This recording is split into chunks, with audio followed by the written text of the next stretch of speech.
오늘의 요리는 새송이 관자 덮밥입니다. 먼저 새송이 버섯을 준비합니다.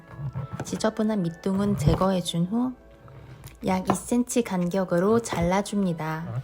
새송이 밑면에 칼집을 내주기 위해 이렇게 일렬로 정렬을 시켜주고 0.6cm 간격으로 칼집을 내줍니다.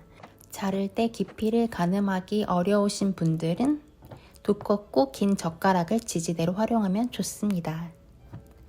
새송이를 회전시켜 이렇게 격자 무늬가 될 수 있게 칼집을 넣어줍니다. 이렇게 하나씩 칼집을 내셔도 좋습니다. 다음은 양파를 살짝 두께감 있게 채 썰어줍니다. 반을 먼저 썰었어야 했는데 자른 양파 정렬 맞춰 반 썰어줍니다.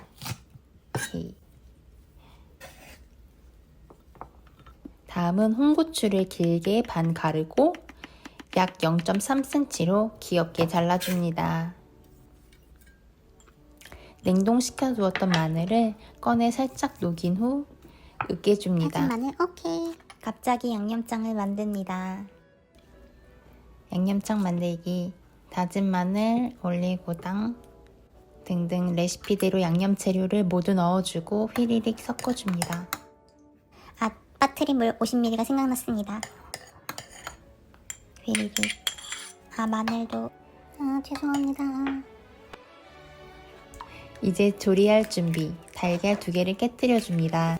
소금도 슉슉 뿌려줍니다. 흰자와 노른자가 잘 섞일 수 있도록 잘 풀어줍니다. 이제 팬에 식용유를 둘러주고 풀어놓은 계란물을 부어줍니다. 스크럼블 에그와 소보로의 중간 단계로 만들어줄 겁니다. 팬이 너무 뜨거울 수 있어서 이렇게 살짝 팬을 들어주면서 휘휘. 정성껏 섞어주며 완성합니다.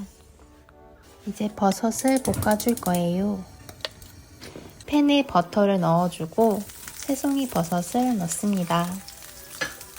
뒤집어주면서 버터를 골고루 입혀주도록 합니다. 버섯이 반투명하게 노릇노릇 익으면 만든 소스를 3스푼 넣어줍니다. 소스가 모두 졸여질 때까지 볶아주고 잠시 옆으로 이동시켜줍니다. 볶은 팬에 그대로 식용유를 두른 후 양파를 넣어줍니다. 양파가 이제 반투명하게 익으면 나머지 소스를 모두 넣어주고 볶다가 마지막에 홍고추 넣고 졸이면 완성. 그 다음 잠시 버섯을 소환합니다. 토치로 윗면을 더 노릇노릇하게 그리고 분량을 입혀줍니다. 이 과정은 굳이 하지 않으셔도 됩니다. 태우고 그을려 먹기를 좋아합니다. 그릇에 밥을 담아주고 위에 양파 소스를 얹어줍니다.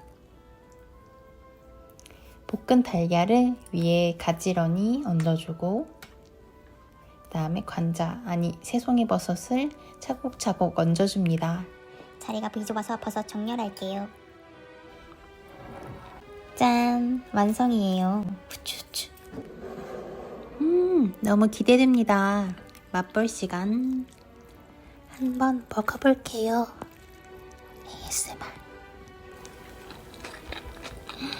대박. 미쳤어요. 진짜 얼마큼이냐면 하루에 2번 먹었어요. 감사합니다.